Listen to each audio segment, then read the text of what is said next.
Hey y'all, happy Wednesday. Kayan here with the History Rats, and today we're going camping in Fort Anahuac. Check it out.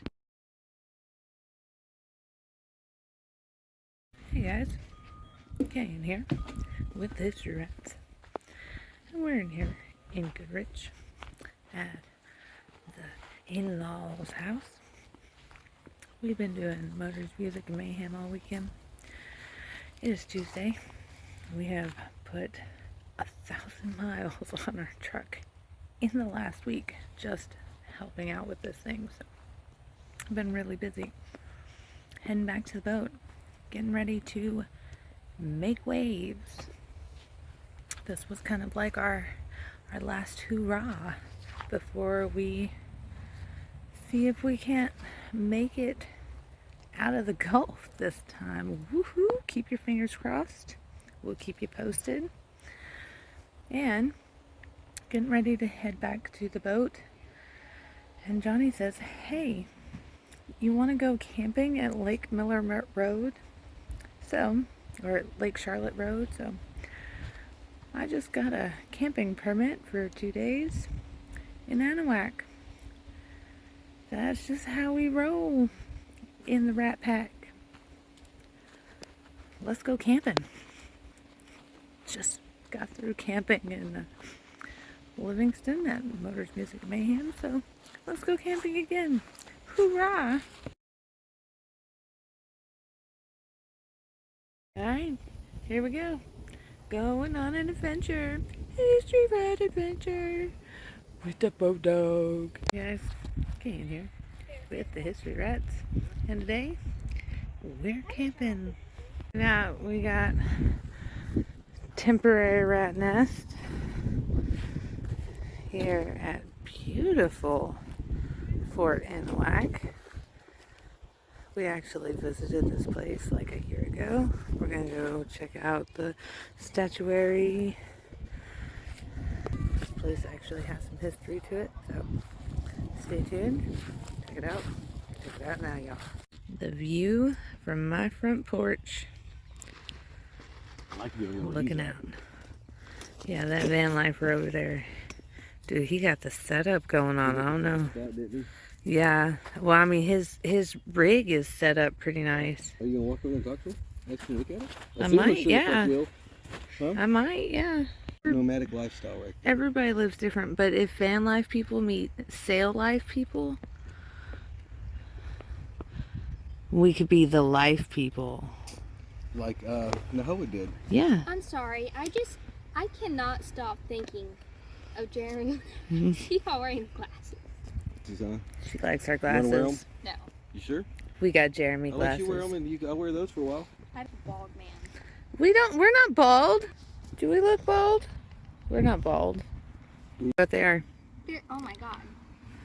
They're Jeremy glasses. Whose Jeremy glasses are they? They're the mommy Jeremy glasses. They're mommy Jeremy glasses. They're mommy Moose Knuckles glasses. Mommy Moose Knuckles glasses. They're But so weird. but who do they make you think of? Jeremy. Really? Yes. Yeah. Yeah. Okay. Oh my god, it's bright. They make a big difference, don't they? Yeah. They're pretty cool, ain't they? They feel more, I don't know the word, stable on your face? Stable. Like So, they fit better. Yeah. I like them. I like them a lot. Would you fancy a spot of tea? Can I get a bottle of water? Excuse me, sir. Do you have any cheap yellow mustard? Hello, Governor. Hello, Governor. Cheerio. And whose glasses are you wearing? I'm wearing the Jeremy glasses. But not an English accent, huh? I'm wearing the Jeremy glasses. Well, I reset my whole computer. Story time. I reset my whole computer because it wasn't working.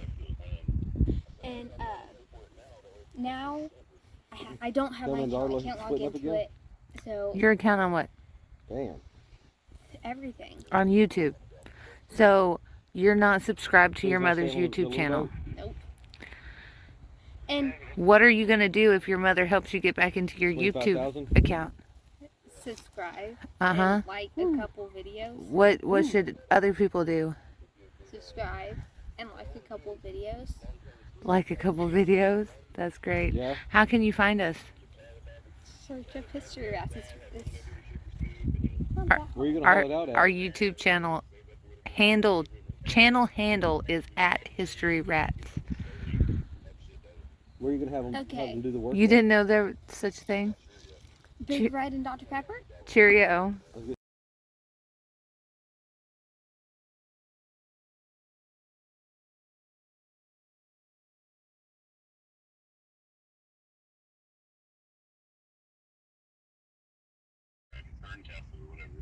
Oh, that's our upgrade is going to be a stern cabin.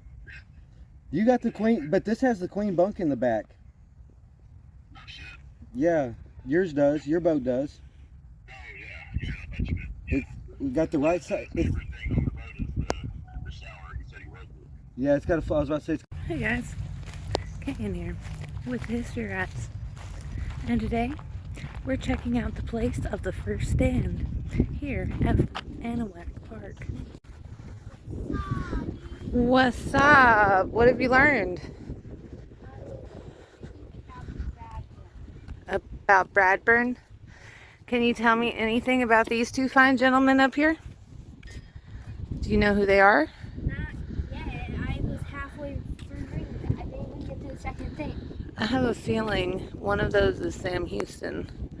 I could be wrong. I have a feeling one of those is Bradburn. Bradburn? I don't know. Yeah, Bradburn. Road to Revolution. Colonel Juan Davis Bradburn, commander at Fort Anahuac, clashed with the settlers soon after his arrival in 1830. It was Bradburn's duty to enforce Mexican law, but his iron-fisted methods angered the citizens. He ignored elections, put his friends in positions of power, refused to issue land titles, and levied taxes inconsistently. Crimes committed by his soldiers were ignored. Anahuac men formed a militia to protect their families and elected lawyer Patrick C. Jack as captain.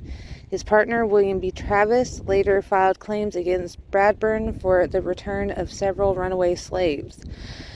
Bradburn was furious because he felt Travis tried to trick him into releasing the runaways. Bradburn refused to return the slaves and instead recruited them into his garrison, where they worked making bricks for the fort. When drunken Mexican soldiers assaulted an Anahuac woman, the angry militia met in town. An Anglo witness who failed to help the victim was tarred and feathered. Despite demands from outraged settlers, Bradburn refused to punish the guilty soldiers. Instead, Blackburn ordered the arrest of Travis and Jack for the leading role in the disturbances. They were imprisoned north of the fort, possibly in the old Calabzo at the original Mexican barracks. These civilian prisoners would likely face a military trial and execution. Judge William Jack Patrick's brother and others roused about 200 Anglos and Tejanos from San Felipe, Brazoria, and surrounding areas to rescue the prisoners. On June 9th, they rode to Anahuac. Francis W. Johnson was elected commander of the Texan volunteers. He recruited 3 local schooners to blockade the coast around Anahuac: the Red Rover, the Stephen F. Austin, and the Water Witch.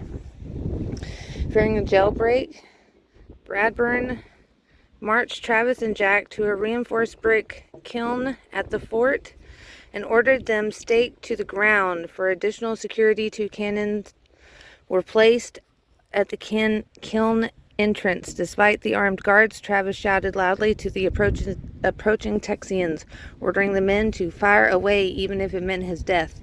4 or 5 Mexican soldiers and 1 Texian died in the Anahuac skirmishes. Eyewitness Dr. Nicholas Labate recalled that Bradburn even fired a cannon at the town, causing panicked women and children to flee. Hoping to even the odds, John Austin and others rode to Velasco to get a cannon for the Texians.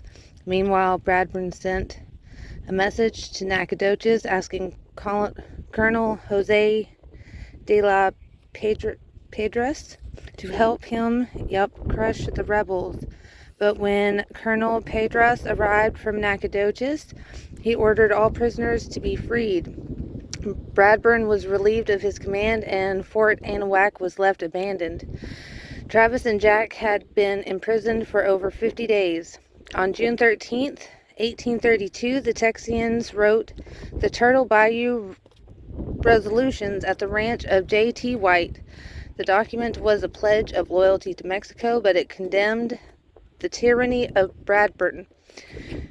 The stand taken at Anahuac in 1832 added several firsts to Texas history. The first time several communities joined forces to organize an army and oppose the Mexican military. The first exchange of fire between Texian and Mexican soldiers. The first conflict casualties. The first Texian Marine blockade. And the first written document outlining settlers' grievances. Victories in the summer of 1832 at Anahuac, Velasco, and Nacogdoches cleared Mexican military from the entire eastern half of Texas. It was the elements of the Texas Revolution. So Travis and Jack. These two right here, they look like the guys up there. Which two? See, this one looks like that one right there, and this one looks like the second one. Yeah. Yeah, I can see that. I think that one has more poofy hair. Also, is it weird that the only colored thing on this is the coin? Oh, that is cool, huh? I don't know if you can see that on camera.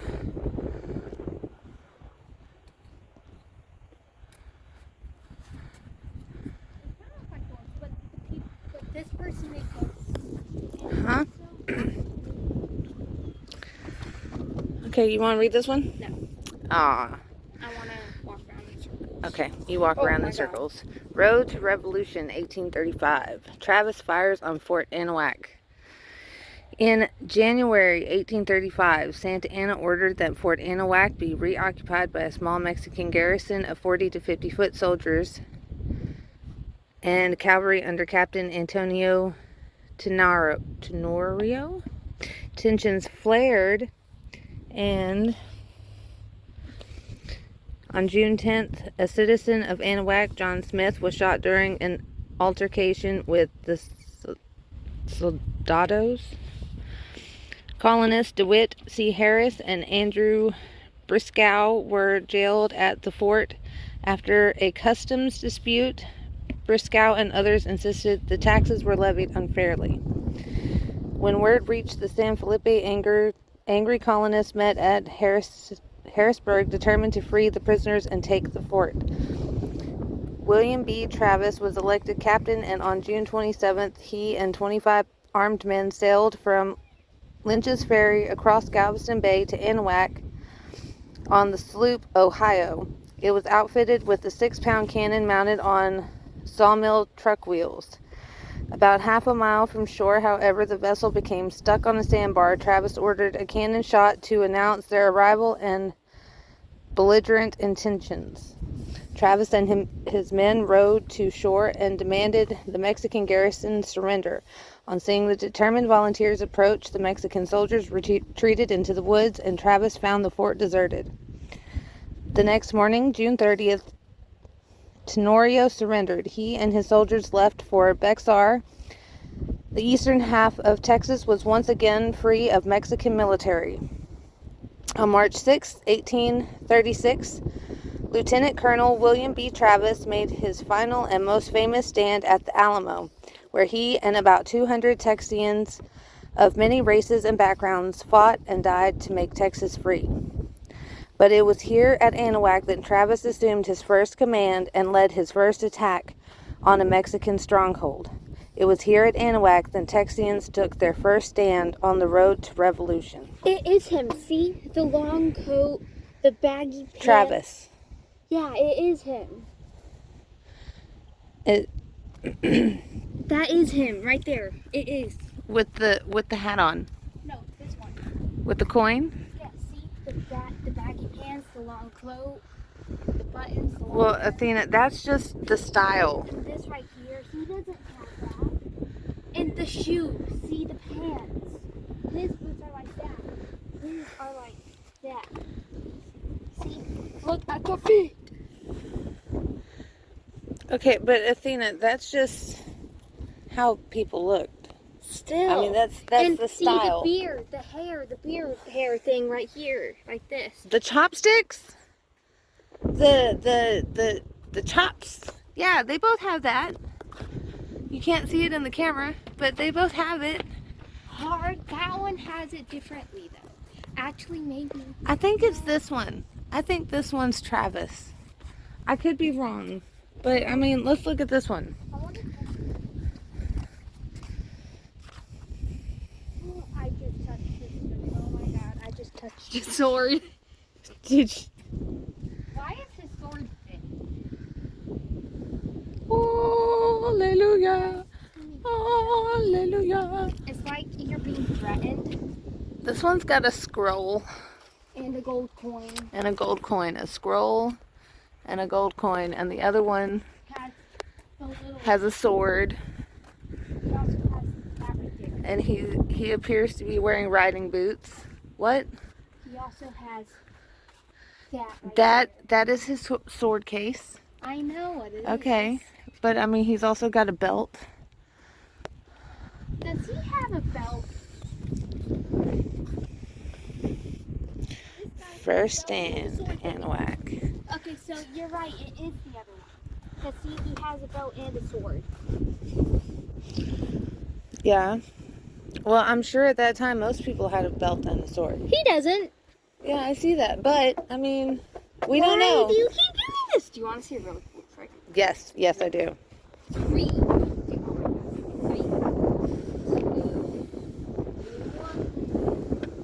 That's your trick. What is wrong with me? I don't know. You don't know? Let's go find out.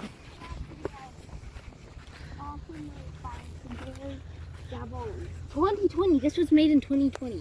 This was made in 2020? The others were made in 2019.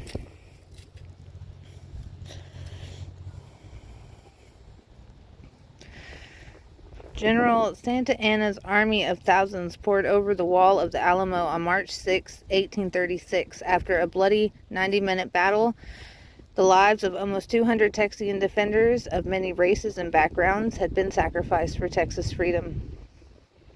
6 of those who died that day once lived or fought in Anahuac.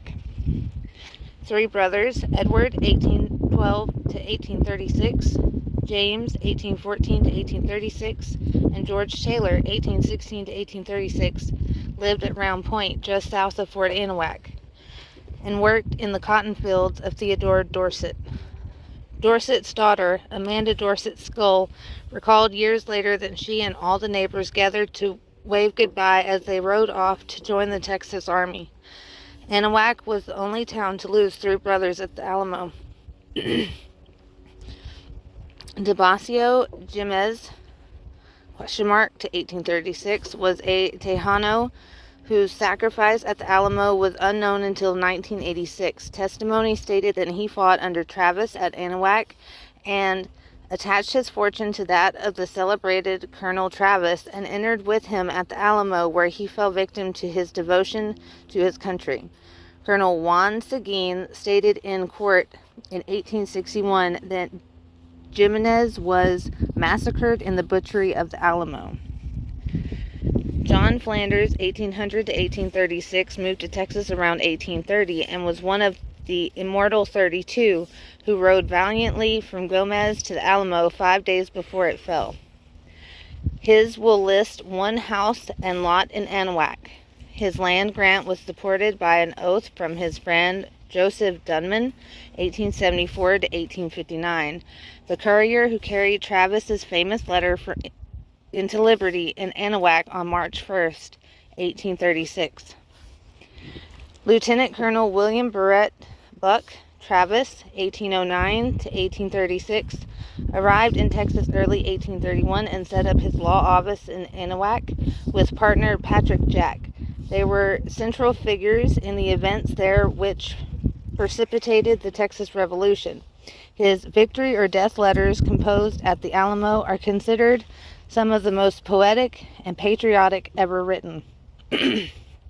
Unsheathing his sword on the day before the Alamo fell, it is said that he drew a line in the sand and gave his men a choice: leave freely or stay to fight by his side, and likely die for Texas. Travis took his first stand in Anahuac and his last at the Alamo. The bodies of Anahuac's 6 Texian patriots were burned on the Alamo pyres, their ashes forever mingled with those of their fellow defenders. Mommy, the Adams family is real. What? Gomez. No. Stop it. Stop it. That is. There's like anchors and stuff down there. Huh? There's anchors and stuff up there. There's anchors and stuff? Oh, yeah. No, I wasn't going down there. Are you crazy? Are you about to go down there? Got some van lifers down there. I'm pretty sure this is the Earth Day. But this was made in 2019. So the one we just read was the last. You gonna read it to me? No.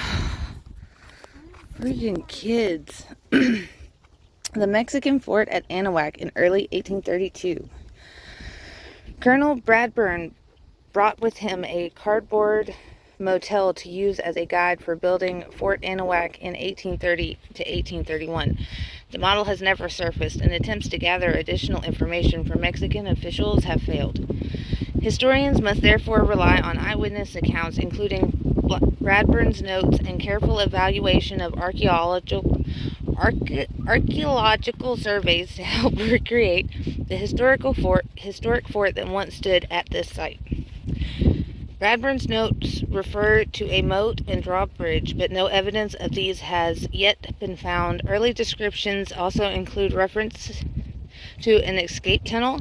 Local residents recall exploring the entrances to tunnels in the 1940s and 1950s, but there is no archaeological evidence of them. In this illustration by artist-historian Gary Zabali, north is to the upper right. The shadowed wall is the left foreground. In the left foreground is the south wall. 2 armed bastions dominated the fort. One faced the waterway, the other provided protection from land assault. A third oddly shaped structure on the northwest wall almost looks like a third bastion. The cannons on the bastions were pivot guns that fired in barbette. That is over the walls rather than through embrasures. Their swivel carriage wheels allowed the guns to maneuver in a circle. This explains Bradburn's orders to construct additional planks and stakes to protect the gunners who otherwise would have been exposed. Sections of the fort's foundation remain underground and reveal that the walls varied in thickness. One wall was slightly crooked.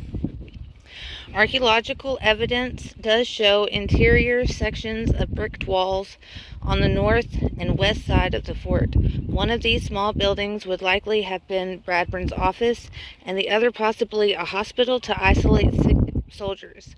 The barracks were slightly tapered. Loopholes in the walls were described by Blackburn. Drain pipes were added to the illustration because they were a common architectural feature used to prevent water from pooling on the roof. The location of the main gate, the well, and the flag are theoretical. The well was described only as being within the plaza walls. It makes sense that the flag would be flown from the highest point and be visible from the waterway. The color of the brick was verified during excavations. Soldiers and prisoners made bricks by hand. Clay was abundant. Bricks were then baked in kilns near the fort. Archaeologists identified remnants of possible coral inside the fort near the barracks. Perhaps these were residual cavalry rooms. The main coral would be outside the fort walls. Reports show an inclined plane was dug out of the high riverbank necessary to transfer cargo from ships to the fort. Remnants of the small outbuilding outside the scope of the illustration were uncovered by archaeologists and speculated to be a tax office or prison because it featured a double floor. Zabali's illustration, based on all the data available as of 2019, brings Fort Anahuac to life for the first time. Just imagine the colorful mosaic dedication ceremony hosted by Bradburn in May 1831, with music, flags, feasts, and parades. Inside the fort's cornerstone was placed a single Mexican gold Mexican coin, lost long ago to treasure hunters. Fort Anahuac is a recorded treasure, Texas historic landmark, and is listed on the National Register of Historic Places. That's why he's holding a gold That's why he's holding a gold coin. coin. You are correct. Which is, I'm right here. Wait, don't leave me. I'm not leaving you. I'm just walking over here.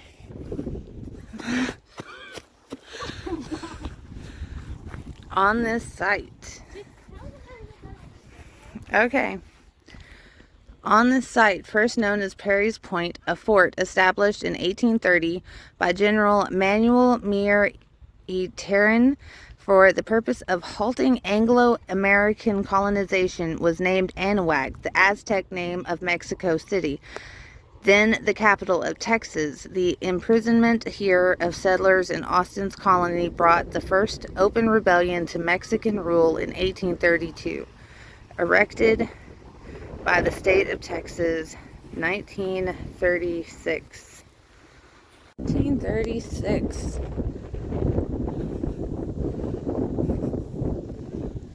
I'm not going anywhere. I'm just walking.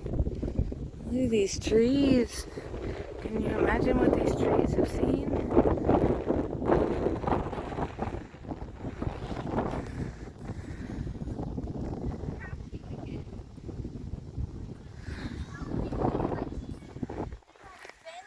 I can see the stars from the house, and now I feel like I'm moving.